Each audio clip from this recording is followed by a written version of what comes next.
Updates with اماد کے ساتھ میں ہوں آپ کا ہوسٹ اماد الحسنین۔ السلام علیکم، امید کرتا ہوں آپ خیریت سے ہوں گے۔ آپ دیکھ رہے ہیں میرا یوٹیوب چینل۔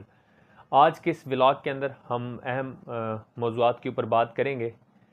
ایک تو یہ کہ حکومت پاکستان کی طرف سے، وزارت خارجہ کی طرف سے ایوان بالا میں ایک رپورٹ پیش کی گئی ہے، اور یہ جو رپورٹ ہے وہ پاکستان سے باہر جانے والے شہری جو کہ کام کی غرض سے مختلف ممالک میں گئے تھے، وہ اس ٹائم مختلف جیلوں میں قید ہیں، ان کے اوپر مختلف قسم کے الزامات ہیں اور مختلف قسم کی انہیں سزائیں دی گئی ہیں۔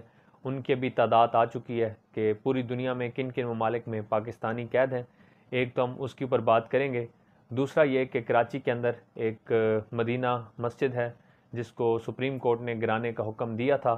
آج اس بلاگ کے اندر ہم اس حوالے سے بھی بات کریں گے۔ اور تیسرا ایک اہم موضوع جو کہ اسلام آباد کے اندر الیکشن کمیشن آف پاکستان میں فارن فنڈنگ کیس کے حوالے سے کچھ کیسز چل رہے ہیں، اس کے اندر کچھ پیشیاں بھی ہوئی ہیں، ہم اس بارے میں بات کریں گے۔ سب سے پہلے ہم بات کرتے ہیں قیدیوں کے حوالے سے۔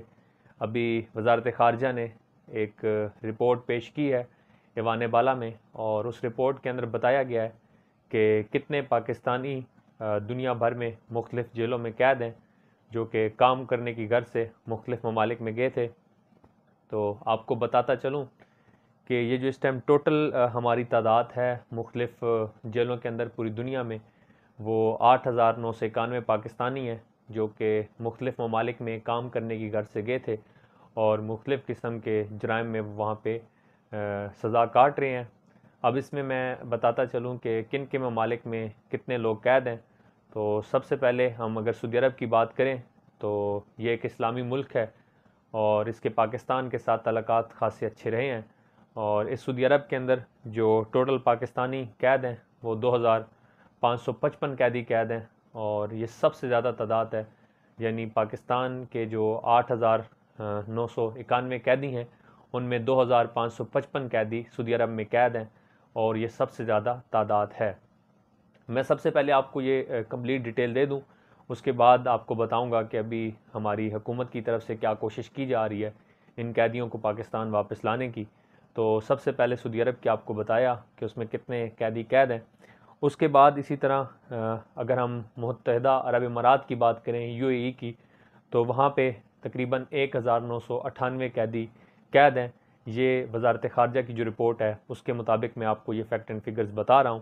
اس کے ساتھ ہی یونان میں ٹوٹل جو قیدی قید ہیں وہ 884 قیدی ہیں۔ اسی طرح بھارت میں جو کہ ہمارا ہمسایہ ملک بھی ہے، یہاں پہ ٹوٹل 345 پاکستانی قید ہیں۔ اور یہ جو بھارت میں قیدی قید ہیں یہ کچھ وہاں پہ وزٹ کی غرض سے گئے تھے اور وہاں پہ ان کے اوپر کچھ الزامات لگے، وہ اس حوالے سے وہاں پہ قید ہیں۔ پھر اسی طرح کچھ ہمارے ماہی گیر ہیں جو سمندر میں ماہی گیری کر رہے تھے اور وہ بھارت کی حدود میں داخل ہو گئے، کچھ وہ لوگ بھی اس میں شامل ہیں۔ اس کے علاوہ کچھ لوگ جو کہ غلطی سے بارڈر کراس کر گئے، وہ لوگ بھی اس کے اندر شامل ہیں۔ تو ٹوٹل 348 قیدی اس ٹائم بھارت کی مختلف جیلوں میں قید ہیں۔ یہ وزارت خارجہ کی رپورٹس ہیں۔ اس کے ساتھ ہی اگر ہم انڈونیشیا کی بات کریں تو وہاں پہ پاکستان کے ٹوٹل 8 لوگ قید ہیں۔ اسی طرح ایران جو کہ ہمارا ہمسایہ ملک ہے، وہاں پہ بھی 100 پاکستانی قید ہیں، اور ان قیدیوں کے بارے میں اطلاعات یہ ہیں کہ یہ جب ڈنکی مارنے کی غرض سے ایران میں داخل ہوئے اور وہاں پہ گرفتار ہوئے، اور کچھ لوگ وہاں پہ کچھ اور کرمنل ایکٹیویٹیز کی وجہ سے گرفتار ہوئے ہیں۔ تو ٹوٹل ایران کے اندر جو ہمارے قیدی موجود ہیں وہ اس ٹائم ان کی تعداد 100 ہے۔ اس کے ساتھ ہی عراق میں تقریباً 109 قیدی اس ٹائم قید ہیں۔ اسی طرح کویت میں 65 قیدی ہیں پاکستان کے، وہ ہیں۔ اسی طرح اگر ہم ترکی کی بات کریں جن کے ساتھ پاکستان کے اچھے تعلقات رہے ہیں، یہاں پہ ٹوٹل 263 قیدی اس ٹائم قید ہیں۔ اور یہ جو قیدی ہیں ان کے بارے میں اطلاعات یہ ہے کہ یہ کچھ لوگ غیر قانونی طور پر ترکی میں داخل ہوئے اور یہ کسی اور ملک میں جانا چاہتے تھے لیکن وہاں پہ گرفتار ہو گئے۔ اس کے علاوہ کچھ لوگ وہاں پہ ترکی کے مقیم بھی تھے، ان کے اوپر کچھ کرمنل کیسز ہیں، اس وجہ سے یہ قید ہیں۔ تو ٹوٹل جو پوری دنیا میں پاکستانی اس ٹائم قید ہیں ان کی تعداد 8,991 ہے، اور ابھی پاکستان کی طرف سے عمران خان صاحب نے ان قیدیوں کی رہائی کے لیے اقدامات اٹھائے ہیں اور حکم دیا وزارت خارجہ کو کہ جلد سے جلد آپ ان کا جو ڈاکومنٹ ورک ہے وہ کمپلیٹ کریں اور کوشش کریں کہ ان قیدیوں کو پاکستان ان کے پیاروں کے پاس لایا جا سکے۔ آپ کو یاد دلاتا چلوں کہ عمران خان صاحب نے جب حکومت میں آئے تھے تو سعودی عرب میں گئے تھے، اور انہوں نے وہاں پہ جا کے سعودی عرب کے بادشاہ سے بات کی تھی اور وہاں پہ کافی قیدیوں کو رہا کروایا تھا۔ تو ابھی دوبارہ عمران خان صاحب اس کوشش میں ہیں کہ ان قیدیوں کو پاکستان واپس لایا جائے تاکہ یہ اپنے پیاروں کے ساتھ رہ سکیں، اور یہ وہ پاکستانی اس ٹائم قید ہیں جو کہ محنت مزدوری کی غرض سے دوسرے ممالک میں گئے اور وہاں پہ ان سے کچھ کرمنل ایکٹیویٹیز ہوئی جس کی وجہ سے یہ قید ہوئے۔ تو ایک تو یہ خبر تھی۔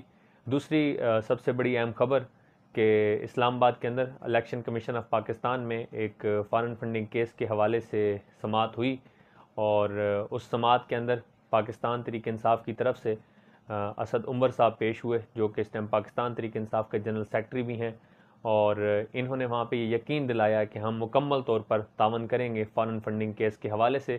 اس کے ساتھ ساتھ فرح حبیب صاحب بھی وہاں پہ موجود تھے جو کہ فارن فنڈنگ کیس میں پاکستان تحریک انصاف کی طرف سے ریپریزنٹ کر رہے ہیں۔ تو ان دو لوگوں نے حکومت پاکستان کی طرف سے، پاکستان تحریک انصاف کی طرف سے یہ ان سے تعاون کی یقین دہانی کرائی ہے کہ ہم الیکشن کمیشن آف پاکستان سے مکمل تعاون کریں گے۔ ایک تو یہ بڑی خبر تھی۔ تیسری سب سے بڑی خبر کہ کراچی کے اندر ایک مدینہ مسجد جو کہ طارق روڈ پر واقع ہے، اور اس مسجد کے حوالے سے یہ کہا جاتا ہے کہ یہ مسجد ایک پارک کی جگہ پر بنائی گئی ہے، اور یہ مسجد غیر قانونی طور پر بنائی گئی ایک جگہ کے اوپر قبضہ کر کے۔ تو اس حوالے سے سپریم کورٹ نے ایک حکم دیا تھا کہ اس مسجد کو مسمار کر دیا جائے، اور اس کے بعد کراچی سمیت پورے پاکستان کے اندر مختلف لوگوں نے اس فیصلے پر تنقید بھی کی اور کافی جگہوں پر احتجاج بھی ریکارڈ کرایا۔ اس حوالے سے کراچی کے اندر دوبارہ اس کی سماعت ہوئی، اور attorney general of Pakistan Javed Khan صاحب نے اس سماعت کے اندر پیش ہوئے، اور انہوں نے سپریم کورٹ سے ریکویسٹ کی کہ اس مسجد کو مسمار نہ کیا جائے۔ تو کیس سننے والے جو دو اہم معزز جج صاحبان تھے میں آپ کو بتاتا چلوں، ایک تو جسٹس گلزار احمد صاحب تھے اور دوسرے قاضی امین صاحب تھے۔ تو انہوں نے دو ٹوک الفاظ میں کہا کہ مسجد اگر کسی غیر قانونی جگہ پر بنائی جائے گی تو اس کو بھی مسمار کرنے کا حکم دیا جائے گا۔ اس کے ساتھ ہی جسٹس گلزار احمد صاحب نے کہا کہ اگر آپ چاہتے ہیں کہ آپ کو مسجد ہی ضروری ہے تو ایک اور جگہ پر مسجد بنا کے دے دی جائے حکومت سندھ کی طرف سے، لیکن اس مسجد کو مسمار کیا جائے گا کیونکہ غیر قانونی طور پر بنائی گئی ہے، کیونکہ یہ پارک کی جگہ تھی اور پارک کی جگہ پر قبضہ کر کے ہی یہ مسجد بنائی گئی۔ تو سپریم کورٹ نے فیصلہ کیا کہ اس مسجد کو مسمار کیا جائے گا۔ تو اٹارنی جنرل آف پاکستان نے ریکویسٹ کی کہ اس مسجد کو نہ گرایا جائے، تو جسٹس گلزار احمد صاحب نے کہا کہ یہ پارک میں نے بھی اپنی آنکھوں سے دیکھا ہے، اور اس پارک کی جگہ پر مسجد بنانا قبضہ کر کے یہ اسلامی احکامات کے بھی خلاف ہے اور ہمارے قانون کے بھی خلاف ہے۔ تو اس کے ساتھ ہی انہوں نے یہ بھی ریمارکس دیے کہ اگر آپ ہم سے کوئی فیور چاہتے ہیں تو ہم اتنا کر سکتے ہیں کہ جب تک کسی اور جگہ کے اوپر کوئی مسجد نہیں بنائی جاتی تب تک اس مسجد کو ہم نہ گرانے کا حکم دے دیتے ہیں، لیکن اس مسجد کو ضرور گرایا جائے گا، مسمار کیا جائے گا، کیونکہ یہ ایک غیر قانونی جگہ پر بنائی گئی ہے، ایک پارک کی جگہ کے اوپر بنائی گئی ہے، تو یہ قانون کے بالکل خلاف ہے۔ آج تک کے لیے اتنا ہی۔ انشاءاللہ نیکسٹ ولاگ کے اندر ہم نیو اپڈیٹ کے ساتھ حاضر ہوں گے، تب تک مجھے اجازت دیجیے۔ اللہ حافظ۔